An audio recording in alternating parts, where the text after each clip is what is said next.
Where do you start with a health, safety, environment and quality strategy?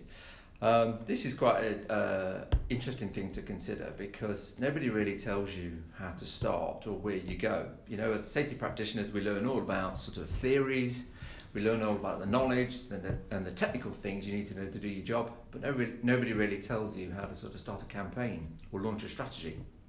And for me, I think the best place to start is by setting an objective, a really clear objective. You can't have a strategy without a clear objective. If you launch a strategy or launch into a strategy without an objective, it will fail.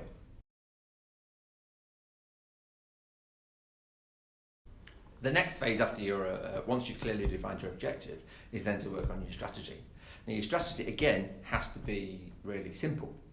So it's something that meets your end, really what you sort of want to set out to achieve, but it's not so complicated that it sets you up to fail. So when you're developing a strategy, don't go too far, don't feel you have to add too many things. As safety practitioners, we're fantastic at padding things out. We always feel we need to do more things, but actually you don't need to. The simplest of strategies are the best. Once you've got your strategy, it's clearly defined, nice and simple, and that's what you're going to work to. The next step really is getting buy-in. And for me, a really important part of buy-in is getting the real guys involved. And when I say the real guys, these are the guys that really influence people in the organisation. Not the executive team or the board. In my experience, those guys are really easy to get on board. In fact, in their position, they should be thinking about these things anyway. This is what they should want to happen. I'm talking about the real guys, the real people that influence everybody out on site. You know, think about project directors, think about really senior managers in an influencing role. You've got to get those guys on board, and if you don't get those guys on board, then your strategy's going to be dead in the water.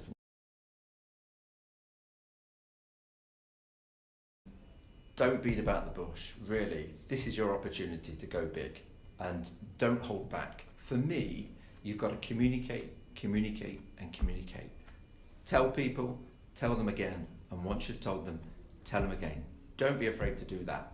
I would say you do a big launch. In my previous organisations, we did a big launch, a big day, we grab everybody together, get everybody involved, and then you tell them about it. And then what you do is you want those people to go forth and tell other people about it. And I use the term evangelical a lot. You've got to spread the word. That's the way you communicate your strategy. You get everybody involved, everybody part of it, and everybody understanding it. And don't be afraid to do that. A lot of people have told me, certainly in Wates, that this current campaign that we'll talk about in a second, that's taking over everything else. But I don't care. If you're achieving what you set out to achieve, I don't care what it's taking over. That is my priority, and you need to make that other people's priority as well. You've got to rely on experts.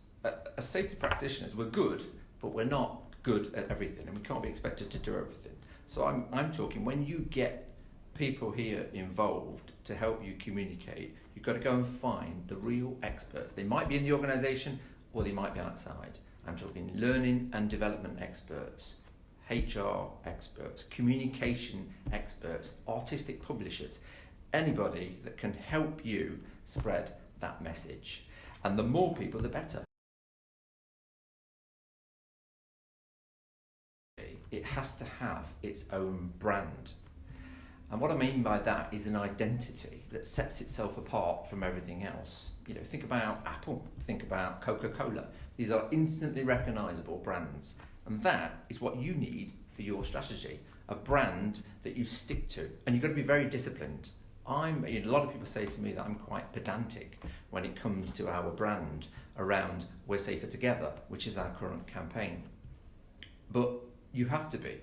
I expect everybody, even when they're talking about We're Safer Together, they use the right terminology.